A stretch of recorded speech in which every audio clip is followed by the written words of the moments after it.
It's great to see all of you here today, and this obviously is a really important topic for all of us because the religions of the world are very important for us to be aware of and think about as Christians. I often wonder why students go to seminary and spend countless hours studying the theology of a few German liberal theologians that are now discredited and dead, and ignore 1.6 billion Muslims who are alive and well walking around the world.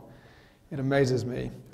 So a part of my own concern theologically and as a president is to help Christians respond to the world we actually live in. And one of the realities of this world is that it is a very multi-religious world with important and profound challenges for us. So I want to begin a little bit with about why we have this symposium on this topic, and then we will look at more basically what do Muslims believe, some kind of core beliefs of Muslims, and then we'll finally look at what are the three main differences between Christianity and Islam, and then how Christians could do a better, perhaps more adequately respond to the world of Islam around us. So that's what's before us. It's an hour conversation, and then we will have a break for lunch, and there'll be time for Q&A during the lunchtime. I want to begin with the concept of the center of gravity. And I want to begin with the kind of the basic realization we all know, and then show how this gets put into the world from the Christian point of view. If you aren't aware of it, there is a place in America that's called the center of American population. And it's kind of it's a stake in the ground which they claim equal numbers live north and south of that point and east and west of that point. It's like the center of population gravity for America. And over the period of time, that center of gravity has migrated, as you might imagine, for the westward expansion of the U.S. from when it was in the early days, centered obviously around the colonies, to over the years it's moved, and today it's somewhere in Missouri, or Missouri, depending on how you pronounce it. And so you can actually go to Missouri today, and you can actually go to a spot that they claim is the center of population of America. Exact numbers, north, south, east, and west of that point. So one of my colleagues some years ago, when I was in a different institution, was talking about this, that he had actually been out there as a tourist, and has picture taken, etc. And so we said, wouldn't it be great to do this for the whole Christian faith?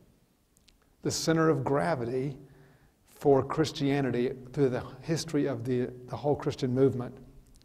Now, thankfully, I had no ability to do something like that. I mean, literally zero, because my knowledge of math is like really tiny. In fact, it's less than that. My wife is much better, so she handles the finances. Thankfully, I have one person in the family that can deal with finances.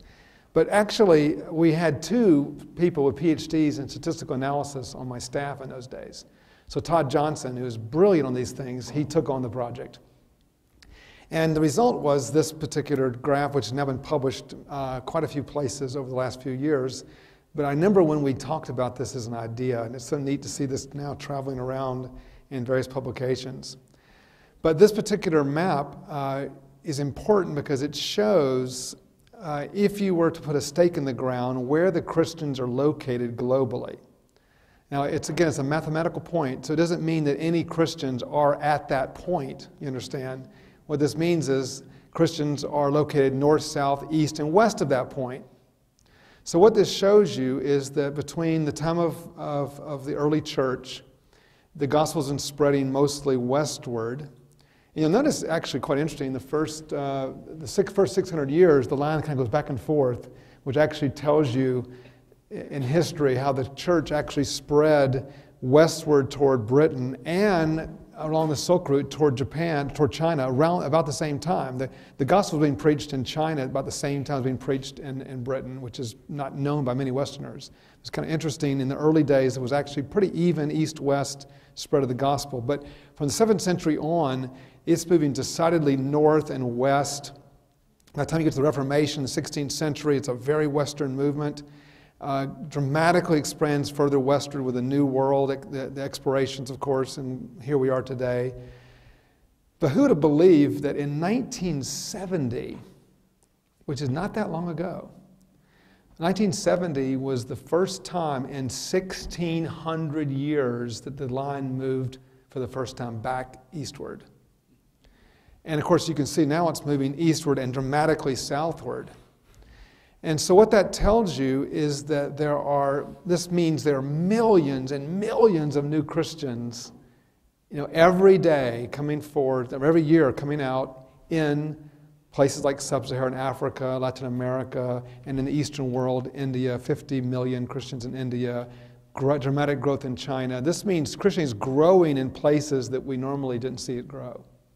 So despite all the, the woeful tales about the decline of Christianity in the Western world, from a global perspective, Christianity has never grown so robustly in the 20th century. There's no century that can match it. All right? So, it's like from the big picture perspective, it doesn't take away, our challenges, our problems that we face, which we have. But from a global perspective, there's remarkable things happening. So that's important because it also means that Christians are now in juxtaposition with Islam in ways that they never were before. Okay, or with any other religion. Christians are located today in places that are often the heartlands of other religions. All right, so my grandmother, for example, would never have met a Buddhist or Muslim in her life because she grew up in Georgia and she didn't know any Muslims or Buddhists or Hindus. It wouldn't really be possible, whereas now, even in Wilmore, even in places that you wouldn't normally think of, you have a pluralistic kind of interface because of immigration. But the Christian movement as a whole is now juxtaposed quite dramatically with other religions. I've spent years working in India as a missionary, and literally, the school that we helped to start there is literally surrounded by a Buddhist enclaves. We literally have Buddhist temples on either side of us. And then India in general is full of Muslims and Hindus, mostly Hindus, but it's a dramatic thing. Not only do you have the dramatic shift of Christianity in terms of geographic shifts, but you also have the ethnic shifts as well. This red dot shows where we are today, and you can see that this is that same graph looked at differently. You can see through most of history, Christianity was located mostly, since the Protestant movement at least, in the West, in Northern Europe. And so Protestantism, which appears at this point, see, this is where Protestant movement emerges right there. From our perspective as Protestants, we've really never known the world that we now live in. This is a new development for us because we were birthed in a world that Christianity was mostly Western, European, white, and now it's mostly non-Western and non-white. This is being dramatically accelerated by the fact that North America and Western Europe are losing around 4,000 members per day since 1970. So during that period of time, and in fact in general through the whole 20th century, the Western Church was losing members, but especially accelerated in the last half of the 20th century. Though currently, right now, it's more on the 4,000 per day than the 7,000, but still we're losing 4,000 members per day in the Western world. Whereas Africa, for example, is gaining between 16,000 and 24,000 every day. So you put those numbers together, and over time it dramatically affects Christian demography and where Christians are located. This also has affected the white, non-white ratio. You saw how the line shifted in 1970, so it wasn't long. 1980 was the turning point. I think it was 82 to be exact, but for the first time we had more non-white Christians than white Christians. So when the Chinese, for example, famously referred to Christians as, the foreign devils, or the Africans often would say, the white man's God, all of those expressions today are a bit anachronistic. Because, in fact, today a Muslim might be quite surprised, and they are surprised when they start meeting Chinese and Korean missionaries in Central Asia, for example. because they were always assumed they always came from the other direction, and now they're coming from the other direction. And so it kind of changed their paradigms of, wow, I've never heard the gospel being shared to me from a Chinese face, Korean face, Latino face, and the Latinos actually are particularly been helpful and strategic and effective in the Muslim world. So it's a very interesting dynamic. So my premise in all of this is that an authentic encounter between Christianity and the non-Christian religions is an essential feature of our global witness. So I've never believed, for example, for a minute, that Christians should avoid things like interreligious dialogues or conversations with other religions, because I've always wondered, why is it that if you shared your faith on a bus with a Muslim next to you, that it's a great thing, but if you do it in front of 100 people, it's bad, in a formal dialogue? No. What makes interreligious dialogue suspect is when you're asked to give up your faith when you walk in the door. Now that I'll never do. I have done literally hundreds of interfaith dialogues with Hindus, Buddhists, Muslims, all kinds of groups, including since I've been president of Asbury. And I do these joyfully, but my one point is that I'll be willing to discuss any issue. I've debated things, everything from Quran versus Bible to even the role of violence. That's always a really touchy one. You name it. But all I ask is that I can be a Christian. I show up as a full-blown Christian. And I expect them to show up as full-blown Muslims or whatever. But I will never, go into the room and say, well, I'm going to leave my faith at the door. Christians don't leave their faith at any door. So therefore, in that sense, it can be very, very powerful and wonderful to have this. And I've written a lot on this. One of my books on this point is there before you. So Islam in the 20th century, and I just updated this morning to show what has happened in the last, to 2013, to give you the most up-to-date statistics. But Islam during the 20th century went from 199 million to 1.6 billion in 2013. All right, that's a dramatic growth. Christianity in the same period went 558 million to 2.2 billion. In terms of percentages, Islam has grown from 12% of the world to 20% of the world, whereas Christianity has kind of held its own between 33-34%. So because of world population growth, despite dramatic gains of Christianity numerically around the world, the Christian numbers overall, the percentage overall is roughly the same. We're about a third of the world. That has not changed since the 20th century. But Islam has made dramatic gains. It's very, very difficult, just from a pure demographic point of view, to grow faster than world population growth. It's really difficult. You have to take in tens of thousands of members every day over death rate. It's very, very difficult to do it. And so Islam has done that. Because you can see Christianity has grown by 500 million to 2.2 billion, and we're roughly the same as we were. It's now about probably 33 to 34% in 2012. So Islam, there's no second guessing it, Islam is by no second doubt is the fastest growing religion in the world. Now, there may be reasons for that are somewhat demographic in some cases. We're not necessarily seeing vast numbers of Westerners become Muslims or Hindus coming into Islam. Some of this is demographic, but that doesn't really matter. It's just a fact. In terms of sheer numbers, it's very, very important. We have Emmanuel Shilikale here, my friend from Tanzania, is here today visiting, and he's from a part of East Africa, which is very, very Islamic. So it's not just the Middle East, it's a lot of parts of the world Islam is firmly embedded. If you look at the statistics as a percent of the world, you can see Christianity relatively flat, projected through 2025. Islam continues to grow. You also need to notice, in terms of where Islam is growing, people often associate Islam with Arab culture.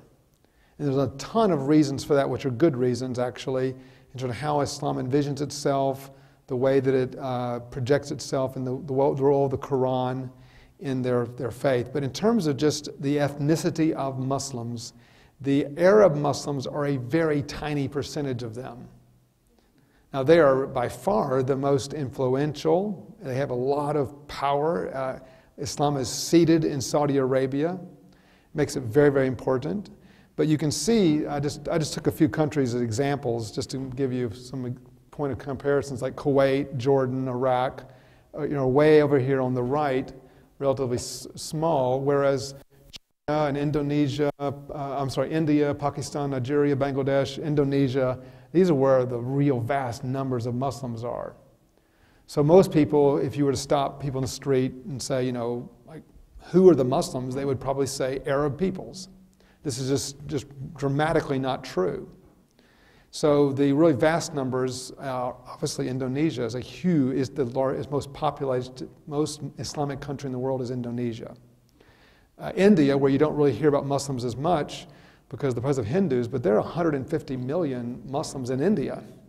They're just kind of, there's 800 million Hindus, and so they kind of diminishes a bit, but it's really important. What I want to do now is talk about what unites Muslims together. I see that Gideon Achi is here. Where's Gideon? Gideon Achi is here from Nigeria. And I spent a lot of time, in fact, my master's work on Islam at Princeton was based on Nigerian Islam. And what you'll find is Islam in a place like Nigeria, East Africa, where Reverend Shilakali is from, is very different from what I'm about to share with you. All right, it's called folk Islam, very mixed, with all kinds of folk beliefs.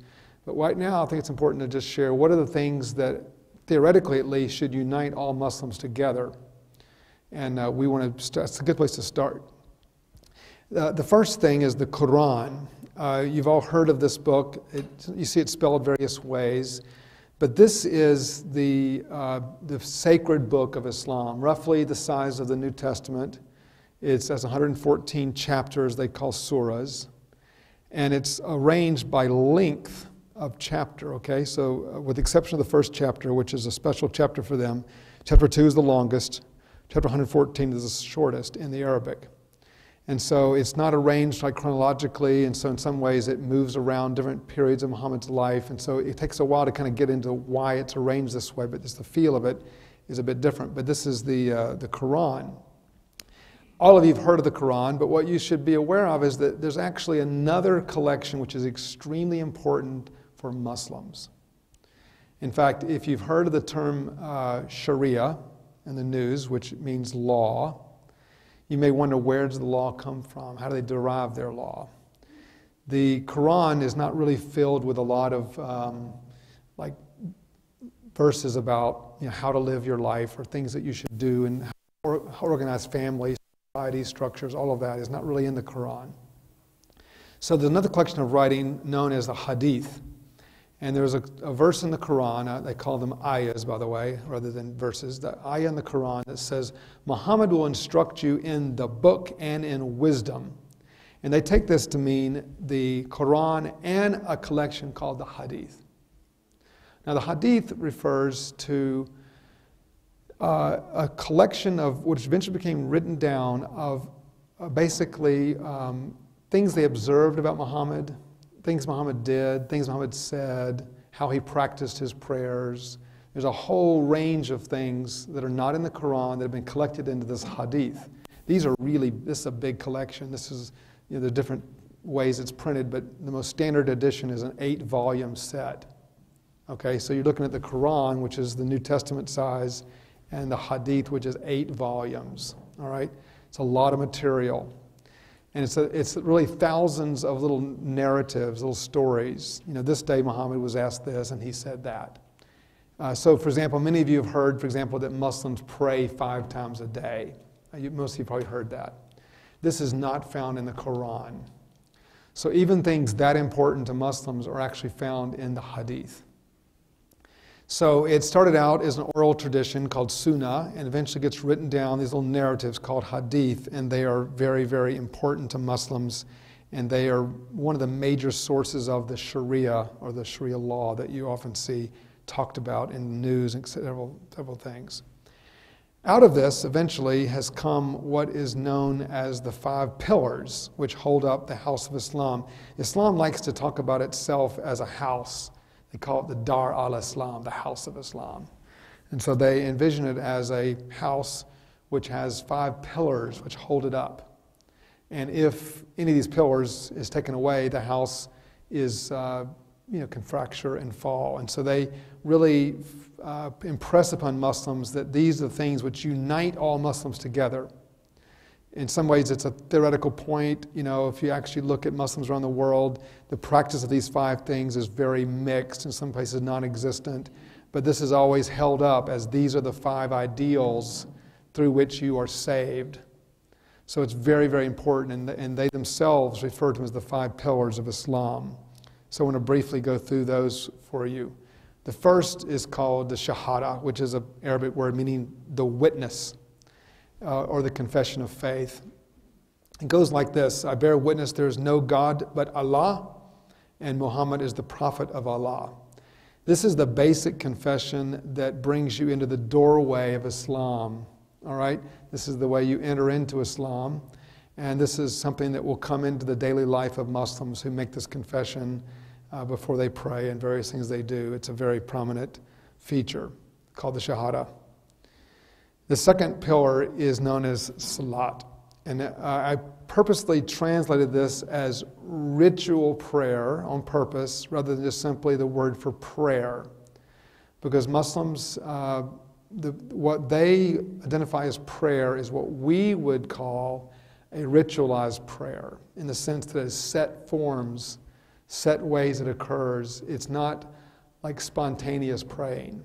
They do actually have that in Islam. It's very, very kind of way down the list. It's called dua, and they have the ability to pray what we call more spontaneous prayers that you pray, but it is not a dominant feature in Islam. Most of the prayers are set prayers.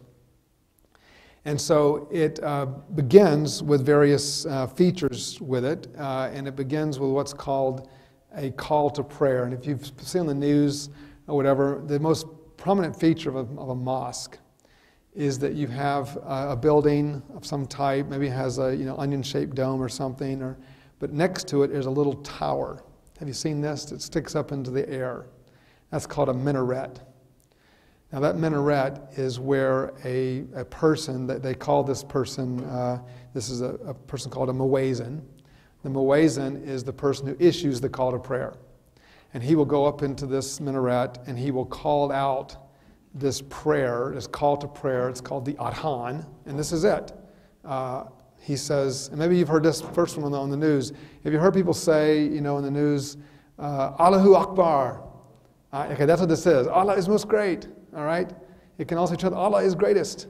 So occasionally when you have some of the Muslims brought the planes down in the ocean, the man that went down in the ocean one time, they recovered the black box and they found he was saying Allahu Akbar, Allahu Akbar. It's because this is the call to prayer. It's a very, very famous saying in Islam.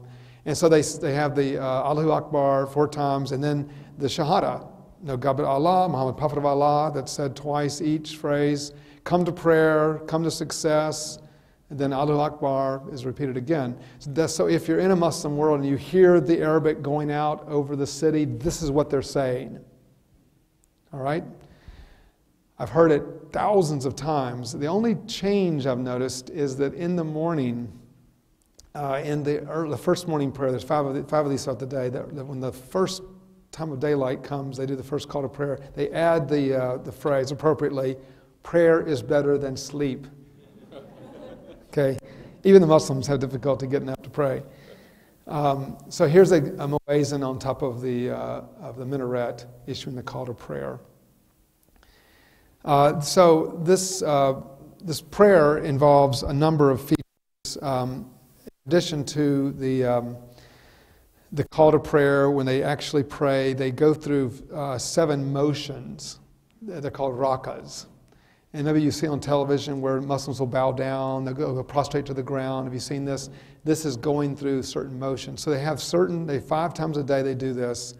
And they, according to what time of day it is, they'll go through certain of these motions. And some prayers, you do the rakas out loud. You say your prayers out loud, some are do silent, and so it depends on what you're doing. Mostly if you see it on television, you see men only, all right? Like in the streets or whatever. Even if you go into Lexington, go into a mosque, typically, and it's hard to generalize on these things, but typically in my experience, you walk into a mosque and you see people praying, you generally see men praying. That doesn't mean that there's not women praying, but that generally it's inappropriate in the Muslim world to have women be seen for 1,000 reasons, not just in prayer, but they have a culture of exclusion on these type things. So women, if you look around a mosque, depends on how big the mosque is, but if it's a large mosque, it's usually on a balcony, but it could just be a room, there'll be a curtain. Okay, that curtain is, the women are behind that curtain praying. So occasionally students have said to me, it seems like only the men, are interested in prayer. But actually the women are also praying. Now, women also can pray at home, but prayer in the mosque generally will be behind a curtain. The Muslims actually don't really require you to come to the mosque to pray, by the way. The word for mosque is actually a word that literally means place of prostration. So if you carry around a prayer mat with you, you can pray anywhere. So you can see Muslims praying in airports, on airplanes, almost anywhere on the streets. Depends on, if you're in a Muslim world, people don't have to attend a place like that. Typically on Friday, the noonday prayer on Friday is kind of like their big public gathering where they hear a sermon or whatever. That's like their gathering time, Friday at noon. So many Muslim countries will celebrate Friday as a day of worship the way it would be done on Sunday in the Western world. The third pillar is called zakat, which is the almsgiving. And this is kind of a mix between the tithe and the IRS, with an emphasis on the IRS. This is actually you have to declare your income through some forms. It's basically, it depends on the kind of country you live in, on how much Sharia is embedded in the country's legal system. But essentially, either through the government act, like the IRS, or through the mosque, you must declare through various forms what your income is, and then you're assessed accordingly, a certain percentage of your income. And that income is then submitted to the mosque. And so it's the idea of like passing the plate, and it's like a voluntary thing, is not really what this is like. And this is, according to the Quran, it's used to relieve the poor and to further Islamic missions, whatever that means. And this has been a big point of discussion, you may recall in the news recently, and in the last 10 years, especially after 9/11, because a lot of this money was being used to funnel into various fundamentalist activities, even terrorist activities that were using the zakat for that. And there's even Muslims who don't agree with that, and other Muslims who think it's a legitimate use for that. So how this money is used, it's a lot of money. When I was living in Britain for 3 years, I was living in Scotland, and there was a little storefront mosque right in George Square. It's a very historic spot in Scotland. So at one point I noticed that they were tearing down buildings and all there, and I realized they eventually tore down this whole huge lot, massive lot. And out of the ashes emerged this huge, massive marble-based granite stone building mosque that would dazzle the eyes. And I remember there's like 12 people in that mosque. That half of them were probably unemployed. It was unbelievable. How did they do this? So we watched this structure go up. It was an amazing structure. And finally the dedication day came, and I saw a sign, the dedication will be later next week or whatever, and I thought, I'm going to go to it. So I went to the dedication of the mosque just to see what they would say. Well, one of the princes, the son of the Emir of Saudi Arabia, was there. And he said in his speech that, we are determined to put a flagship mosque, he used the word flagship, but just a major mosque in every major capital of the world. And this is gifted to this Muslims by the good people of Saudi Arabia. And I realized that oil money had built that mosque. Those people had nothing to do with that mosque being built, by their own testimony. It was zakat money that did it. So every time you fill your car up with gas, you're fueling mosque constructions all over the world. Just remember that.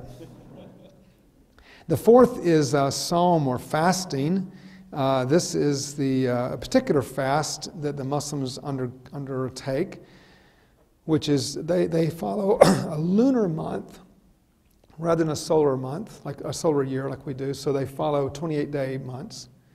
And so therefore, it's a 28-day period. It's in their 9th month. This is the month they believe that Muhammad received the Quran, the first revelation of the Quran. He was born in the 5th century, late 4th century.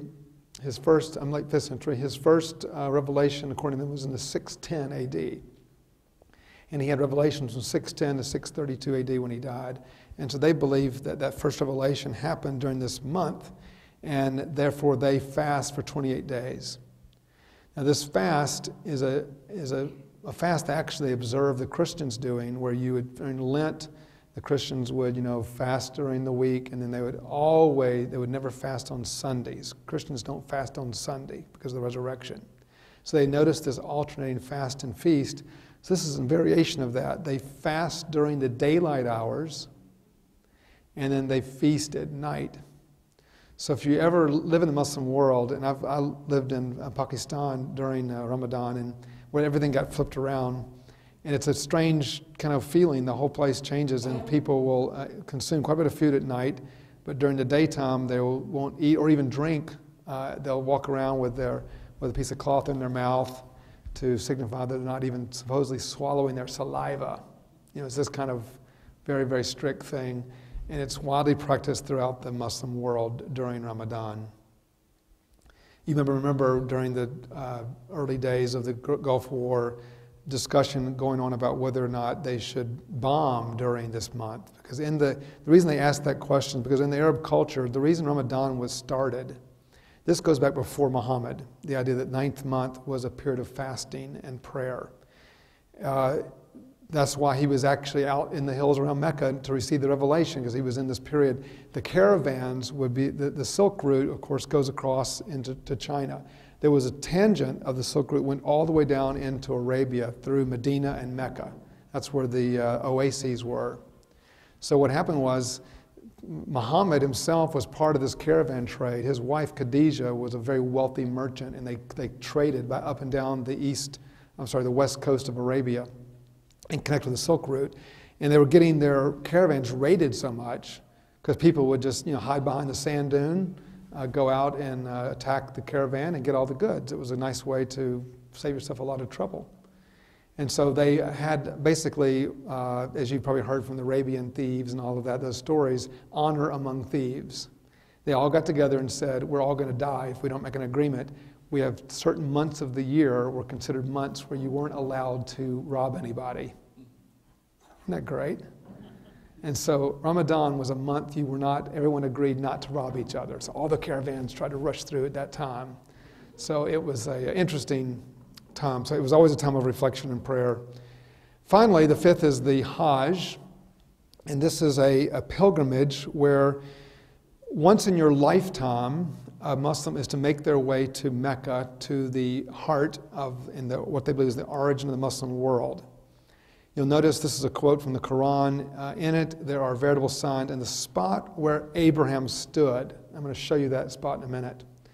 They believe that the text in the Bible where it says, where Abraham came down, migrated down, they believe that, from the early Chaldees, they believe he continued to come on down and eventually migrate all the way to Mecca.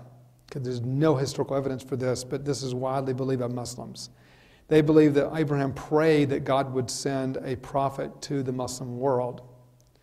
And there's a lot of interesting textual basis for how they read that into a lot of things in the New Testament, which we don't have time for, but they believe that Muhammad is the fulfillment of this prophecy. So they actually honor Abraham as one of the early monotheists in the world, and they believe that Islam is being obedient to the Abrahamic revelation. So there is a number of interesting parallels between Judaism and Islam. And in fact, most of the 5 pillars are derived from Judaism in various ways. A lot of studies have been done on that point. So this is almost like a sacramental moment. You make your way to this particular mosque. It's called the Grand Mosque in Mecca. They're located there in Saudi Arabia, and you'll see all the minarets there. This is, it actually isn't the largest, but it's one of the largest, certainly the most holy mosque in the world. And you can see from on top See on the back side there, that black building? That is the Kaaba. That's the point they're going to, right there. That's a really sacred spot. I'll show you a little closer up view of it. This is a nighttime view of it. It's a large structure, about 40 feet high. And this is during the Hajj, because it's covered in this beautiful black cloth, which women make every year and put on there all over again. People get little pieces of it. And they will circumambulate or go around it 7 times. And inside this structure, the original site of this spot, they believe, was originally a pagan temple. All right, so in the Quran, as well as the Hadith, they tell the story of when Muhammad came down from Medina and re-entered Mecca, and he takes the city. And he goes into this building. It, of course, it wasn't this building, but a predecessor to this building. And there were 360 idols there. And he cleanses the temple. He throws out all the idols and destroys them. And the only thing that he allowed to remain was a black stone, which he claimed was a stone that Abraham laid as a symbol of when he came down. Remember I told you how Abraham came down? This was the stone of the altar to the one God. So the only thing in this structure is in the southeast corner a black stone, and that is a symbol of monotheism. That's what they're going there to revere. You can see how they lift up the edge of the cloth so people can touch this structure when they're going around it. And then this little gold room there, with the gate around it, that is the place where they actually believe Abraham stood. So that is the shrine to Abraham that I referred to earlier, right there in the presence of the Kaaba. And then this is a kind of big picture of it. And then when you get inside it, that's the black stone. It's encased inside a silver encasement. Now, when Muslims go on pilgrimage, they do many other things besides go to the Kaaba. We won't go into all of that, but there's quite a few activities they do in Mecca, and these are things around Mecca they're doing.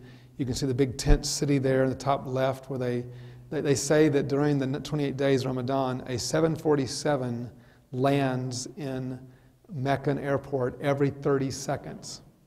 All right? So you're talking about millions of people who will pass through. That's just the airplane arrivals. You can imagine all the buses, the caravans. It is unbelievable the number of people that come in and out of there in a 28-day period. And the crowds are just massive. And then on the bottom left is actually a site in Medina. You go and see the tomb of the Prophet Muhammad. Muhammad's buried in Medina in northern Saudi Arabia. Now, those are the 5 things that unite all Muslims together. There are many things that also diversify Muslims, and unfortunately, we're not going to have time to develop that. Though I'm happy to answer questions about, like Sunni and Shiite. These are the 2 major divisions of Islam. So during the Q&A time at lunch, you can always look at that if you're interested, or ask about that. We also have a number of sectarian movements that have emerged in Islam. There are left-wing Muslims, right-wing Muslims, moderate Muslims. There's a whole fundamentalist movement which is quite dominant today, which we can also talk about, which has been very influential, called Islamism in today's world. But I want to focus on, in this part, what are the key things which separate, if you have to say, okay, what are the things that most distinguish Christianity from Islam? Because I found in talking to Muslims that there's certain things, sometimes things Christians talk about, which are mostly unfruitful. Like it's not a good idea to waste your time. Like, for example, I never engage with Muslims like a long thing about whether Muhammad was a good man or not. I mean, I'm sure it's an interesting conversation point, but it's totally fruitless. Muslims are not interested in Christians thinking Muhammad was a bad man. So there's just no point in going down the road. There's a lot of things like that that are just fruitless. So I've found that there are several things which are much more helpful to focus on if you get into someone who really wants to discuss what makes Christianity different. The first, top 3 difference is the nature of God. This is a huge difference. The Muslims will emphasize, well, we all believe in one God. It's all the same. What's the difference? All you have is a corrupted view of the one God. We have an uncorrupted view. So like, no, actually, hang on a minute. We actually believe in Trinitarianism as a proper view of God. Now, I know many Christians are kind of vague on the Trinity. Like, if you were to pin down like a Christian, grab one out of the, not the Methodist Church in Wilmore, of course. It wouldn't apply there, but some church in Nicholasville. If you were to grab a typical Christian out of there and say, okay, I want to just quiz you on the Trinity, you might be embarrassed. All right, you might be embarrassed. If they'd had Dr. Wood's class, they'd be fine, okay? But just a random person out there. So the problem is, if you're going to work with Muslims, you must be crystal clear about it. You've got to. I mean, I've had so many Muslims say to me, for example, do you believe, you don't believe God can die? How can God die? God is God. How can God die? You believe Jesus died, therefore he can't be God. You solve that, now become a Christian. I've had that said to me 100 times by Muslims. Well, if you don't know Trinitarian theology, you don't know what to say to that. You thought, well, gosh, that makes sense. All right, so you really, see there? You really have to know your theology on this. You have to understand the Trinity, because they believe in a doctrine called Tawhid, which is the unity of God, the absolute unity of God, which prohibits any distinctions. All right? So these doctrines are really at loggerheads with each other. They believe, when we say Trinitarian, they believe it's tritheism. They believe that it involves sexual conceptions. And one of the problems in Arabic is when you say the phrase Son of God, in Arabic, that can only mean this. In the Arabic, unless you do some explanation or footnote, it can only mean to their ears, some sexual activity took place and this is the biological result of that. All right, the word son, walid, only can mean biological offspring. So the Christian and frankly the Jewish use of the word son, which can be broader than that, like my son, listen to my teaching, all of that, is impossible in Arabic. So it creates, at the threshold, you have big confusion when you say, I believe Jesus is the Son of God. You have to have a commentary with that to make clear what you mean by that, because there's all these pagan conceptions which they insert into it. Because they believe in Tawhid, they often don't realize what that means for them, but it also means that they deny the relational nature of God. That's actually one of the critical reasons why the Trinity is so important, because it means God is inherently relational. All right, therefore we are in relationship with God. One of the most famous Muslim clerics, a 13th century, probably the most famous theologian in their history, Al-Ghazali, famously said, Allah does not reveal himself. He only reveals his will. Now that is a very classic Islamic statement. In other words, Allah wants you to obey him. He doesn't want you to know him. In fact, he's unknowable. That's a big difference in the Christian view. So the word Islam means to submit. The word Muslim means one who submits. So it's about obedience. It's not about relationship. That's all because it roots back to the nature of God himself. So therefore, the idea of a divine personal rescue of the human race is impossible. They have there's 13 passages in the Quran which are known as the enthronement text, which Allah's on the throne. He cannot leave his throne. Okay, well, if Allah can't leave his throne, then there's no, he left his Father's throne above, so free, infinite his grace, infinite himself all but love, and bled for Adam's helpless race. It's impossible. The whole incarnation is impossible. The second big difference is the nature, person, and work of Christ. And this is where you have to be careful about Muslims when you talk to them, because they actually do not have what I would call, on the surface level at least, a destructive attitude toward Christ that you might expect. Like Muslims are not saying, oh, we believe that Jesus was a horrible person, or he was a liar, or he was some kind of fraud. That is not the Muslim attitude at all. I mean, you may occasionally meet someone who talks like that, but that's very rare. In my experience, and certainly the view of Muslims in general, is that they think Christ was a great teacher, a great prophet who should be honored and revered. All right? So Muslims will in the Quran, I have the text here, they affirm that Jesus Christ is without sin. Pretty amazing. They believe he was born of the Virgin. They believe in multiple texts in the Quran emphasize that he taught and performed many miracles, healed the sick, made the blind to see, etc. All that's in the Quran, that he's coming again in the Hadith. I sometimes say that Muslims affirm more about Christ than some liberal Protestants. Okay? So you have to be ready for that. They have kind of a robust view at a certain level, but at the deeper level, they deny that he is God, that he is the Son of God, the incarnation of the living God. So they deny his deity. They deny the substitutionary atonement on the cross. And they deny his resurrection from the dead. There's a very famous statement in a time in Islam when Muhammad went across, or actually Muhammad's uncle went across to negotiate a possible refuge of the Muslims in Abyssinia. And the king of Abyssinia was a Christian king, listened to the whole Islamic message, a Christian message, and and they were witnessing to him, and they said to the Christian king, if you could give up the deity of Christ and the resurrection, we could all agree. And he's like, yeah, that's the whole point. I mean, these are things you can't give up, all right? So some of us want to minimize, we're all the same. You just think he's a prophet with a little extra on him. But this is fundamental to Christian theology that separates Muslims, even though they have, broadly speaking, a pretty positive idea. The third issue is the nature of revelation itself and how they get revelation from God. Muslims believe very strongly that the Quran is, as it says in this text, composed by Allah.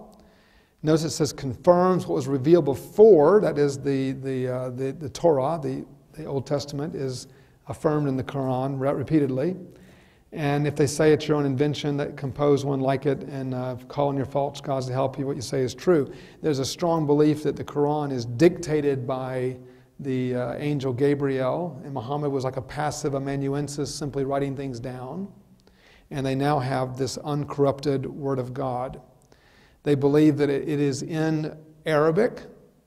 And you'll notice if you have a Quran or see one in a store, especially in America, that's in English, what you'll notice, and look very carefully at this, you will not see a Quran that just simply says the Quran, like in English, for sale on the streets, or in like Barnes & Noble, whatever. Of course, nowadays you can see anything, I guess, but traditionally you wouldn't see that. What you'll have is something like, in tiny letters, the meaning of the, and then Quran, or interpretation of the Quran. They will have some little throwaway line which basically says to you, we don't believe in English it really is the Quran.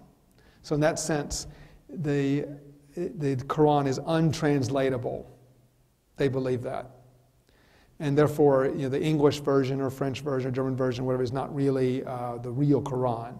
Because part of it is the way it's articulated, and part of it is because there's 20% of the Quran which do not have any attestation of words outside of the Quran at the time of the Quran. And so they actually don't know what it means. It literally is untranslatable in some ways. It's traditional interpretations of certain passages that are problematic. Anyway, so because of that, they really believe that the Quran is untranslatable. And of course, translatability is so crucial to Christian faith, both in the gospel and in the God and incarnation as well. They deny the inspiration of Holy Scripture, and they believe that our texts are corrupt. The problem with the text or corrupt idea is that Muhammad, in the early period of his life, speaks very favorably of Christian and Jewish scriptures. We're here just to confirm them. We're in that line. There was no problem. But there was no text in Arabic at that time, no biblical text. This is one of the great tragedies of the history of Bible and translation, because they were, of course, doing many translations early on, but someone said, why waste your time on Arabic? It's just a desert down there. Okay, it would have been really good if we could turn the clock back in time if some Christian group had decided early on to put the Bible into Arabic. They didn't do that. So Muhammad was exposed to a lot of oral tradition. There are things in the Quran that are right out of the pseudepigrapha, which is like spurious material that Jesus turning clay into birds, things like that appear in the Quran. So there's a lot of things like that he was just getting oral tradition. So eventually the Jews and Christians are going to point out, wait a minute, that's not what happened. Like, for example, he tells the Joseph story in Genesis. But in the Joseph story, the actual biblical text, Joseph is the hero. He fled Potiphar's wife. because he didn't want to soil himself with this advance from her. But in the Quran, the same story is told, but he makes the advance to her, which changes the moral frame of the whole story and therefore the character of Joseph. So the Jews were really offended by that. No, you got it wrong. Well, he was already now committed, so like, no, that's the way it really is. Yours is corrupted. So the result was there became later on this kind of corruption thing. So Muslims believe that the Christians were upset with Muhammad and going back and like changing text. But by the time of Muhammad, by the 7th century, the text was already so well distributed in other languages that we have examples of obviously pre-Islamic texts, many of them. And we know that there was no changes made, but this is widely held by Muslims.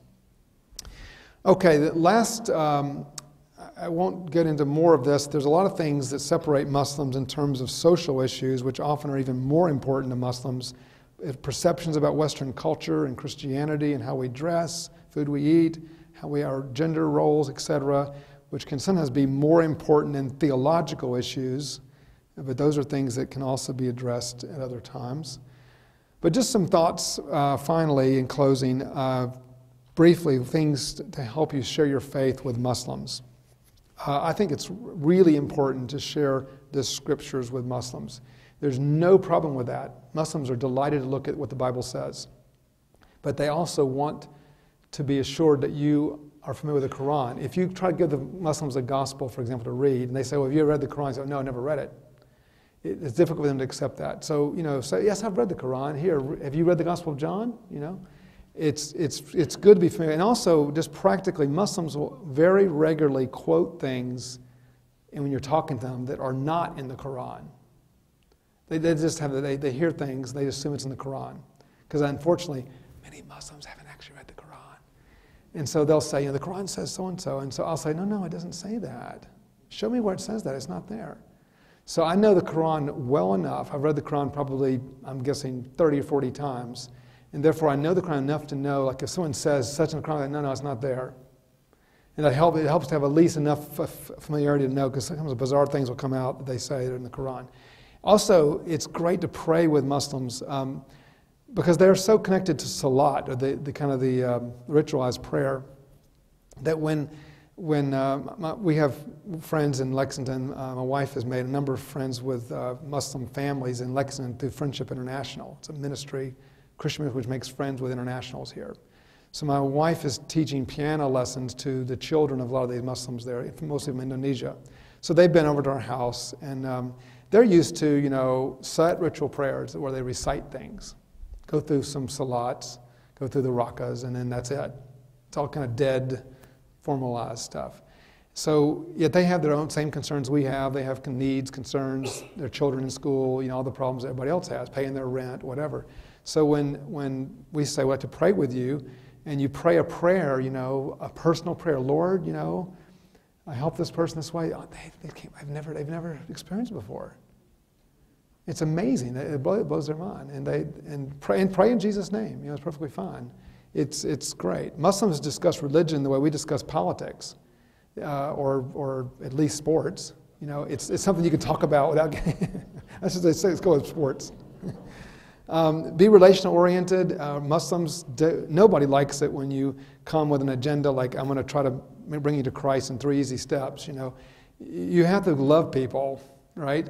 That's the basis of all witnessing. And if you don't love people as people in the image of God, then you can't really go beyond that. So you've got to learn to love people, get to know them, find out what they love, what they're interested in, and then I don't know. I don't have a lot of gifts on things like this, but I did offer when I was at my previous institution. I made an offer that I would change the oil of any international student who needed their oil changed. All right? This was a really crazy thing to say because I had no idea the response I would get. I suddenly had, my Saturdays were spent changing oil. All right? It was amazing, but I got to know all these Muslims through that. And it was great. I had one Muslim guy that was the gas attendant guy who didn't need his oil change, by the way, but got to know the gas attendant. And we invited him over to our home one night. And I never forget, I'd only seen him pumping gas, just dressed, blue jeans, T-shirt kind of thing. And I went to pick up his little apartment, and I pulled up, and he came out, and he had a full suit on. I was shocked because I had on like blue jeans and a t-shirt. And I was like, oh my goodness, like, he was really dressed up. So it turned out when we met and had our supper together, it came out, he'd been in America for 7 years. This was the first American home he had ever been invited to. Years here, living among Christians all around him. And he's pumping gas. I mean, he probably meets 100 people a day or more. And not one person ever got to know him. And that really said a lot. I could go many other examples like that. Just teaching English, whatever. We actually do a thing now. We help some of these new students at UK get their driver's license. Pay for them to get like go to the driving school or whatever. It's not a big deal, but that creates a great relationship. And so there's just many things you can do, small things. Asking thought-provoking questions. Again, I think evangelicals especially are way too focused on providing answers. All right, it's best to wait until they ask a question and then you can provide an answer, but you need to let them think about things and they will eventually pose questions to you. When we meet Jesus in the temple as a little boy, what is he doing? He's asking questions. It's a really great point. I think we're getting the end of our time here. We'll go quickly. Learn to listen. Be very candid with your faith. Obviously, do it in love. Don't get into arguments. But Muslims actually do not respect Christians who hide their faith. They don't like that. I have found they really appreciate when you say, this is what we believe. Tell me what you believe. These are the 3 reasons we believe that. Why do you believe that? They like that. They enjoy that kind of thing. They don't like people down, we're all the same. They don't go for that. As you know, they don't do that. Don't argue. Don't get into arguments about Muhammad and all that. It doesn't help. Never speak against Muhammad or the Quran. It just doesn't help. At some point, they have to realize things about Muhammad and the Quran, but it's not helpful in the early stages at all. Respect their customs. They have a lot of... Islam is a very outward religion. They show things by what they do outwardly. So we can talk all day long about what really matters is your heart, which is true. But from the Muslim point of view, if it doesn't show out in what you do, in kind of your daily practices, then they don't really think that your heart has been changed, which of course is a point to that, isn't it? But then they carry it further into things like when you walk into a church, for example, and you don't remove your shoes, you must not respect that space. Muslims just believe that. So whether you like it or not, if you walk into their space, you don't want to walk in with your shoes on. Or things like your Bible. Okay, I have a Bible I use if I'm ever going to talk to a Muslim. It's one of those Bibles like leather bound with a gold, very shiny gold thing, and not one mark in it. If they were to look at the Bible that I actually have, that I use at home, it's like all ripped up and I got things highlighted and notes on the side, they just can't believe that. Like to them, that is big time blasphemy. To write in your Bible? That you just don't do that to a holy book, all right? So there's things like that you just kind of learn along the way. They have a little shelf inside their house. Or they have a stand, either a stand or a little shelf above the door where the Quran is placed at the highest place. It's a way of saying we honor our word. So when you see like youth groups, people have like a paperback Bible thrown underneath the chair, a metal chair. It just sends the message that this book is not important to us. So you just have to think about things like that. Female dress is really sensitive to that issue. Be really careful about dress issue. There's no end to these type things. Ideally, I should grow a nice big beard, but since I can't, I've been trying to grow this beard now for 2 years. How's it look? And finally, persevere. It really does take a lot of time. There's no quick way with this. You have to build relationships. There's a lot of walls that come down over time. Chances are you're working in tandem with many others who've talked to them and will talk to them after you're gone. And you have to be, how Paul says, some, plant, some water, but God causes the growth. You really have to read that text almost daily because there's so much planting and watering. Our daughter works with Muslims in Tanzania. She's been there 3 years. And, 3 years, and there's not, at this point, any fruit at all. But she's learned their language. She's learned how to farm. She wasn't a farm girl. She can carry water on her head. She can wash her clothes in the river. She can do all the things they do, and that's the big part. She speaks their language. That took a year and a half right there. So, it just takes a lot of commitment. It takes time, and at some point, God, Lord willing, will bring fruit. But even in North America, it takes a lot of time, a lot of contacts. This man I mentioned in closing that came with the service station, we had several meetings with him eventually. He became very interested in the gospel and began to ask a lot of questions. That's always a good sign. They start asking questions.